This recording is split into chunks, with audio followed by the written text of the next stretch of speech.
জীবনে একটা জিনিসের সাথে কোনোদিন আপোষ করবেন না, সেটার নাম নামাজ সালাত। কোনো দিন বলবেন না আচ্ছা কাল থেকে পড়বো, আচ্ছা পরে পড়বো, আচ্ছা দেখি পড়বো ইনশাআল্লাহ।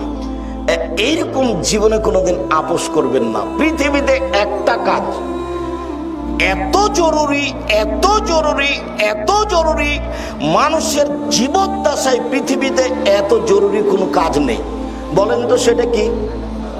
সেটা সালাত। অজু করে পড়তে হয় সালাত, তো পানি নেই, ও তেমন করে পড়েন, বলে মাটি নেই, এমনিতেই পড়েন। পশ্চিম দিকে কেবলার দিকে মুখ করে পড়তে হলে কেবলা বোঝা যায় না, এমনিতেই পড়েন। পরিষ্কার কাপড় পরে পড়তে হলে পরিষ্কার কাপড় নাই, যাতে পেশাব পায়খানা লেগেছে সেটা পরে পড়েন। কোনো কাপড়ই নাই, উলঙ্গ হয়ে পড়েন। আমি দৌড়িয়ে চলে যাচ্ছে, শত্রু পিছন দিকে তাড়া দিয়েছে, ওইভাবে পড়েন। আমি গাড়িতে উঠে আছি, শিকল ধরে আছি, ঠেল মানে না, বলে এইভাবে পড়েন। অবাক ইবাদত, এরকম ইবাদত দুনিয়াতে নেই।